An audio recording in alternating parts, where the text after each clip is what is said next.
नमस्कार साथियों, मैं हूं सुधीर कुमार। सोशल लर्निंग में आपका स्वागत है। दोस्तों, हमारे देश के दक्षिण राज्य कर्नाटक में एक ऐसी घटना घटी है जो पूरे देश में एक सुर्खियां बनी हुई है। दोस्तों, कर्नाटक के मुख्यमंत्री सिद्धारमैया है और उप मुख्यमंत्री DK शिव कुमार है। दोस्तों, कर्नाटक में कांग्रेस की सरकार है। कर्नाटक महर्षि वाल्मीकि अनुसूचित जनजाति विकास निगम लिमिटेड के लेखा अधीक्षक चंद्रशेखरन पी ने 26 मई को आत्महत्या कर लिए थे और उन्होंने एक सुसाइड नोट भी लिखे थे, जिसके कारण हमारे देश में यह सुर्खियां बनी हुई है।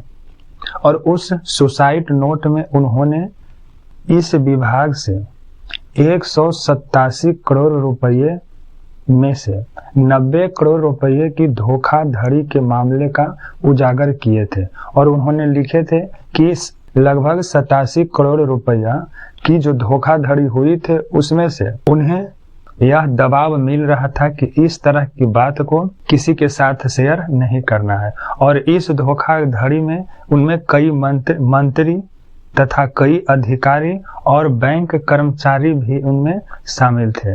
और इनकी आत्महत्या करने के बाद कर्नाटक अनुसूचित जनजाति कल्याण मंत्री B नागेंद्र ने कर्नाटक के मुख्यमंत्री सिद्धारमैया को अपना इस्तीफा दिए और वहां के मुख्यमंत्री द्वारा इनकी इस्तीफा स्वीकार कर लिया गया।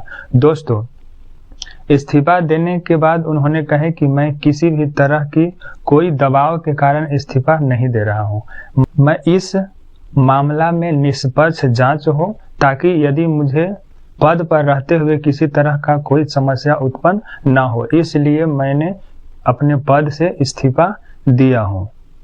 और इस घटना के लिए कर्नाटक सरकार द्वारा SIT और CBI को जांच करने की आदेश दे दी गई है तथा इस मामले को SIT और CBI द्वारा जांच की जा रही है। और इस विभाग में वित्तीय वर्ष में दी गई अनुदान राशि को ही इस तरह की धोखाधड़ी की गई है और इसमें कई बैंक प्रबंधक का भी नाम आया है और इसके बाद इस मामला की जांच चल रही है। और कर्नाटक के अनुसूचित जनजाति कल्याण विभाग के मंत्री ने यह भी कहे हैं कि मैं निर्दोष हूं और मैं इस मामले की निष्पक्ष जांच के लिए पूर्ण रूप से सहयोग करूंगा। यदि इसकी जांच पूर्ण हो जाएगी और मैं निर्दोष पाया जाऊंगा तो मैं इस पद को फिर से पा सकता हूं। दोस्तों, यदि मेरे चैनल को सब्सक्राइब नहीं किए हैं तो सब्सक्राइब भी कर लीजिएगा। धन्यवाद।